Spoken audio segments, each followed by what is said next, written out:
Gossip is terrorism with people. Oh, wow. When you gossip, it's like throwing a bomb in the room and then walking away.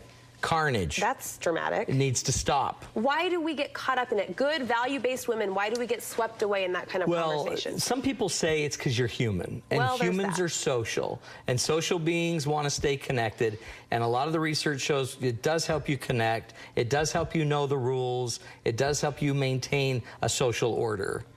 The problem is, it also kind of enhances your dark side. It allows you to ostracize other people and to exert power over people and to be passive aggressive. So we want to fix that side of it and instead kind of less terrorism, less bomb throwing, more brick building of a community. This might be a dumb question, but how would you define gossip? How you personally? So gossip to me would be anytime I'm trying to increase my hierarchy or status by lowering yours verbally. So it's a positioning. That's a positioning. If I'm going to talk about your life to other people, then I'm doing that for a reason, and that would probably be me trying to gain some credibility by either lowering yours or trying to put my position in a hierarchy. I found myself in a female circle, right? Yeah. Conversing with these wonderful drum circle? women. Was it a drum circle? No, there were no drums. Okay. But someone said something about another woman who was not there, but she threw in the line, now I'd say this if she was standing here. Yeah. Well, she might be.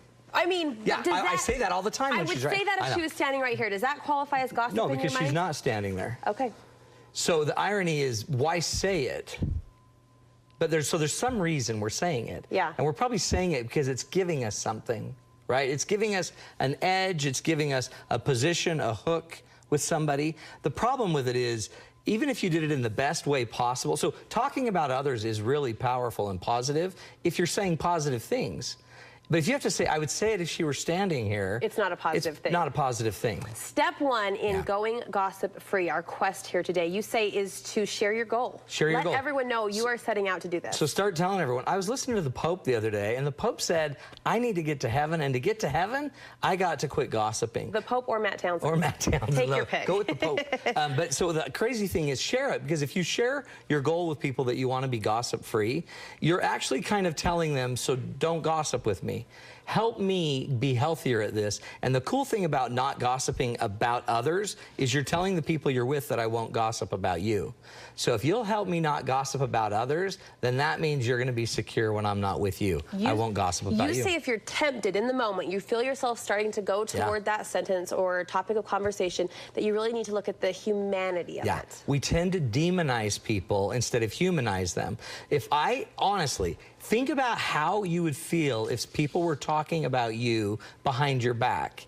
So one of the fastest ways to not gossip is just to remember what it feels like. And if you can feel what it feels like to be this human being, remember, everybody you ever talk about is a human being with fears, with inadequacies, with self-esteem issues, with stuff, with junk. And if you keep spreading their junk, and they're not even doing it anymore, they may have made a mistake, but you're the one that keeps spreading it, proffering it out there, then all of a sudden you're part of the spread of someone's worst stuff. Make sure as a human that we humanize other people, demonize them. The mere fact that you can talk negative about somebody, you're following the trail of demonization instead of humanizing humans. It is hard. It can be innocent. It can just slip up in, you know, a matter-of-fact daily conversation. And it's very real. Researchers show that it's good for you socially. It strengthens what you know about the community. You learn a lot about social rights and rites of passage and things you say and you don't say through gossip. So it does benefit us. The problem is it benefits the base side of us, not kind of the elevated essence side that we want to grow. So if gossip is essentially tearing other people down, the opposite of that would be lifting others up. How can we do a better job of that? The best way to lift another person is the way you lift yourself. You would never sit there and say, holy cow. You won't believe what I said yesterday, to just debase and lower yourself. So if you would just actually talk about others the way you want to be talked about, literally, that would lift them. Start to show the positive side. With everything you could say negative, you can say something positive. And if you could say something positive, say it. Say, even though, you know, someone might bring up, well, Stacey did the rudest thing the other day. You know what? I totally agree. I can see how that might be a problem. And the thing I love about Stacey is that she also does this and this and this. And if you can just start to share the other side of the story. That takes social courage in the takes moment. a lot of because then you feel like you're painting a halo around your head and being higher than the conversation. That's why earlier, if we've told everyone our goal is not to talk about her, and so you can even go back to that. Honestly, I really don't want to end up gossiping about her. So let me just tell you 3 things I love about Stacy. And you all know I've had issues with her, but I still love this and this and this about her. No, that's a good powerful. transitional phrase. This next step takes courage. Yeah, it takes again. grit, which leads to character. But you say if you have a grievance with someone, don't play middleman. Go straight to the person. Eliminate the middleman. If you've got a problem, go to the problem that you have. Don't go to all of the other friends. One reason we do that is to build a social network of support almost against this person. So instead, I'm not going to build the support network against this person. I'm just going to take it to the person. And you said it takes courage. If I don't have the courage to take it to the person, then don't have the weakness to just go spread it behind the back. Otherwise, what you're building is a lack of character. And then what you become somebody people don't trust. In the end, if we know people gossip about us, I know I can't trust you deep down. We might be chummy and buddy, but I know I can't trust you deep down. So eliminate the middleman. Go straight to the person you have the issue with. And I understand that's super hard, but in the end, it gets to our final principle. Remember that your peace, your self-worth, your sense of progress socially, your sense of value, your sense of growth does not come from people. It comes from principles. So when you live the principle that I'll honor you, I'll turn the cheek, everything that the Pope teaches, all of those great principles, it's going to come from the fact that I live principle. I don't just try to play to people. I love this. I love this because for kids, for teenagers, it's a little more blatant and outright. But for grown women, it's subtle, it's a little manipulative, and it creeps into our conversation in really unintentional ways. What do we call it for teens? We call it bullying. We call it bullying. Gossiping is it's the subtle bully. And if we don't want our children to be bullies, we probably ought not do it as adults. We can't do everything in the relationship, so when our partner is critical, we can pretty much only focus on what we can do about a critical spouse. I can't force them to quit being critical. Some people, you'll notice, are just flat out negative. And they're negative people. They're just negative people. And a lot of research, there's a great book out there called Learned Optimism that people might want to go read by a guy named Martin Seligman. But it basically shows that optimistic people in almost every category are healthier, live longer, better relationships, make more money. In almost every category, they're better, except one, which is they get taken advantage of more. The optimist gets taken advantage of, but they just kind of brush it off like, whatever, bad day. They just go with it and move on. So, but the negative person is the one that's going to be critical and hurting you. One of the things to focus on as we get into this, critical people are critical for a reason. And so if you have a critical partner, your job is about 3 things I'm going to suggest you do today. Number 1 thing is don't get caught up. Don't get caught up in what they're saying. Don't react. One of the biggest things I found that happens that kind of destroys the relationship is he's critical, you're offended, so you get critical, then he's offended, then we start this pattern. You're immediately butting heads. You're immediately butting heads. The most powerful thing you can do is seriously just stay calm. Take what they say. Now, if you already know you have a critical partner, you know this is coming. You know they're going to be critical. So if I were you, I'd create a plan for how you're going to not react to what they're saying.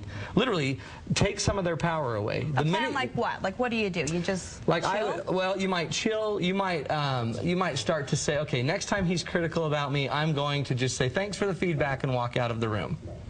And then when I walk out of the room, I'm going to freak out and go, Wah! But part of it is gain some control. There's nothing more powerful to someone else that's being critical than you buying into it and giving them a lot of power based on what they say. Just because they're saying something doesn't mean it's accurate. So when we get into this, one of the most important things I think is don't give up your power. And if I have this example. If I got in an accident on the same corner, the same time of day, the same time of month, every month, there's a problem there. At some point, it's not just bad luck. At some point, it's me just not driving well. Same thing. If you have critical conversations in your relationship and they go bad weekly and regularly, there's still some of that you can lead. So the first point is don't react. Second point is kind of watch your message. Watch what's being said to you. As the receiver? Okay. Now watch. Because what this is about is anything that they say that's critical, you can make and find a healthier way to look at it. So it's all on the receiver. They're the ones who interpret whether it's critical or not. Even though it might be intended as being critical, if we want to receive it differently, we can change that? We can totally change that. I mean, how many times has your kid said, I hate you? Yeah. Okay. Next. Over now. See, it's an amazing thing. If you've ever dealt with somebody that was like a young kid that was yelling at you, or somebody that was mentally challenged or mentally disabled, if they're critical about you, you don't take enormous pain by that. You just kind of smile and move on. There's a power that we have to not take offense if we manage the interpretation healthier. What I believe is a lot of our partners are critically challenged. They're disabled in criticism. They're so negative, they see everything as negative. And so there's two things I watch for to create healthier understanding. You got to watch for the messenger. Who's the messenger giving you the message? Are they that healthy that they're strong enough to actually criticize you? Like if I'm a parent and my kid says, Dad, you're so stupid, I look at the messenger and I realize that there's a context here that's probably not right. The messenger's 4. The messenger is 4 years old. Now what if it's my partner who I know is negative? If I know I have a negative partner and they're being negative with me, one of my rules is you don't react to somebody that does what they're doing naturally. If what he naturally does is negative, you just kind of smile and say, okay, that's my husband. Now, doesn't mean we don't need to try to change it. I was going to say, it's not a take it, like you said. You don't need to take it. You just manage the interpretation. Look who the source is. If the source is telling you, this house is a mess, and you know they're a messy person, you just smile and say, yeah, we ought to get on it. Let's get on it. So one of it is look at the messenger. The other thing is look at the message. Some of what people say that I think irritates us so much is some of the critical stuff they say is true. Some of it hits us right to the nerve because we know. I know. You need to lose some weight. I know. Shut up. I know. You jiggle wrong. I know. Leave my jiggle out of this. But it's a big deal. And so it just hits too close to home. It hits way too close to home. So two things to evaluate to try to make it healthier is who's the messenger, and what can I understand about this person? I mean, honestly, are they emotionally a really strong person? Are they socially a really strong person? I have friends that are so socially misfit, they're just so socially backwards, that when they say something offensive in front of a lot of people, I don't get all mad at them. I just recognize that they're a little slow socially. You know what I mean? You almost expect it or anticipate it. So one of the big keys to this is make sure that you're trying to turn it into the healthiest message possible. A question I always ask myself is, why would a loving, decent, caring, wonderful partner tell me I'm putting on weight? And so what I'm trying to do is... You keep bringing that weight thing up there, man. Is that sort of a tender subject there? I've got something to talk about.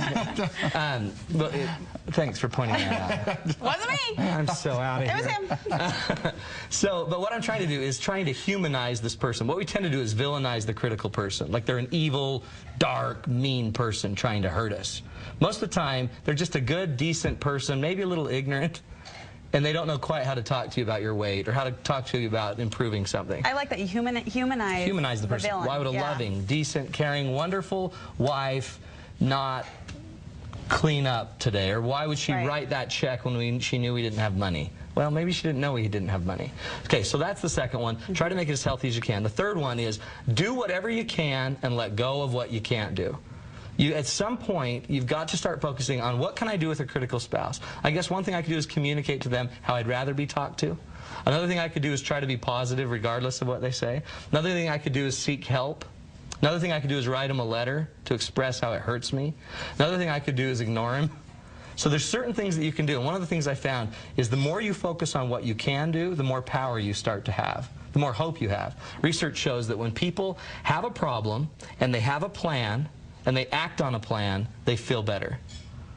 There's nothing worse than having a problem with no plan that we never act on. That gives you that powerless kind of feeling, doesn't it? Like frustrated. And so when I coach, I'm always, okay, what's your problem? By the way, having problems are normal. The key to a problem is just making it interesting. If you have a problem you don't want to fix, like that stupid jerk husband that you're sick of, you're never going to build a plan. Except just hate him. Do you involve the other person in that plan? I mean, at what point do you address the criticism when it really feels like a problem? Sometimes I think positive people are annoying to negative people. They drive you nuts. You know what I mean? It grates on it. Yeah, it's health and death side by side. It's hard. So I would always address it. I try to address it, but my strengths are only going to be in my ability to try to address it with you. I can't make you get it. I can't make you change. Now, this is one of the problems. I think a lot of our listeners think they can actually make their partner change. So they keep trying to get the change to occur. I would almost more just try to get power, where I'm going to do what I can. I'm going to try to voice to you, honey, when you say X, it makes me feel Y. And I'd rather see this, so I could feel this. Could we try that better next time? I'd give feedback like that. But if they're not going to take it because you're dealing with a critically challenged person, then I just recognize I'm dealing with a critically challenged. But what I would do is get help. I mean, there's no way around this. There are some, I know there's women out there, or even men, that are sitting there so struggling because they're so tired of the critical spouse. And they're just hopeless because they've tried everything, they think. And so one of the things is, I don't know if I've ever said this on the show, but 70% of divorces are filed by women that are probably in that scenario. They don't know what else to do. And so what ends up happening, then they go to the divorce mediator. Almost always, when they would show up at my office, she'd be done, and he'd be like, what? Yeah. What's the big deal? What happened? It's not that bad. And she's like, I've told you for 20 years how critical you are, and I'm sick of it.